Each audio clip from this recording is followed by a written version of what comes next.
हमारी साथी इस वक्त हमारे साथ न्यूज़ रूम से जुड़ चुकी हैं। नेहा, हम आसान शब्दों में समझना चाहते हैं कि अर्थव्यवस्था को क्या राहत है और जो नवंबर तक गरीबों को मुफ्त राशन है, अनाज दिया जाएगा, वो किस तरह से वितरित किया जाएगा? देखिए सईद, इसको दो भाग में बांट कर देखना चाहिए इस पूरी अनाउंसमेंट को, क्योंकि कुछ राहत स्कीम्स पहले ही पिछले साल अनाउंस की जा चुकी थी जी। फर्स्ट वेव के बाद, और अब कुछ स्कीम्स जो पहले अनाउंस हो चुकी थी उनका एक्सटेंशन किया गया है और कुछ और नए तरीके के अनाउंसमेंट्स किए गए हैं जो सेक्टर्स अभी तक पूरी तरीके से अछूते थे, यानी कि ट्रैवल एंड टूरिज्म सेक्टर, जिस पर खास तौर पर इस बार फोकस रखा गया है। और ये कहा गया है कि जो प्रभावित गाइड्स हैं या फिर ट्रैवल एंड टूरिज्म सेक्टर से जुड़े लोग हैं, उनके लिए किस तरीके से अब लोन लेना आसान होगा, या फिर कैसे उनके लिए आने वाला वक्त अब सरकार की ओर से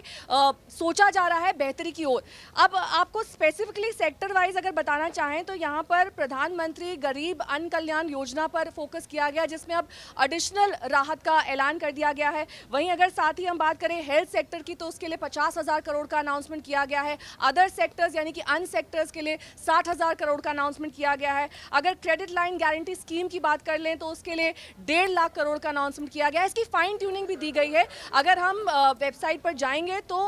वित्त मंत्रालय की वेबसाइट पर इन तमाम चीज़ों की डिटेल्स भी मौजूद है कि कितने लिमिट तक ये लोन एक्सटेंड किया जाएगा, इसमें क्या राहत दी गई है, ये तमाम बातों का जिक्र है। लेकिन अगर मोटे तौर पर समझा जाए तो ट्रैवल एंड टूरिज्म सेक्टर ये वो सेक्टर है जिसको आज हम फोकस एरिया के तौर पर देख सकते हैं, क्योंकि 10 लाख टीटीएस यानी कि जो travel and tourism stakeholders हैं उनके लिए अब पर एजेंसी लोन की सुविधा मुहैया होगी, और 1 लाख रुपए टूरिस्ट गाइड्स के लिए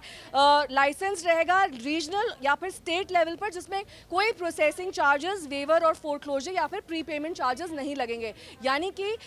सरकार ये साफ तौर पर जानती है कि जो ट्रैवल एंड टूरिज्म सेक्टर है या फिर छोटे छोटे लोग भी जो इस सेक्टर से जुड़े हुए हैं वो कितनी बुरी तरीके से इन 17 महीनों में प्रभावित हुए हैं। ऐसे में उनको काफ़ी वक्त से इस राहत का इंतज़ार था, और अगर आगे हम बात करें कि कैसे इसका एक्सटेंशन किया गया है ताकि ज़्यादा टूरिस्ट अब भारत की ओर आएँ, तो 5 लाख माफ़ कीजिएगा टूरिस्ट वीज़ास को अब फ्री ऑफ वीज़ा चार्जेस रखा गया है। यानी कि ये प्रोत्साहन देना है उन टूरिस्ट को जो भारत आना चाहते हैं। जैसे ही चीज़ें रिलैक्स होंगी इन टूरिस्ट को वो लाभ मिल सकेगा। और साथ ही गवर्नमेंट की ओर से कहा गया है कि अगर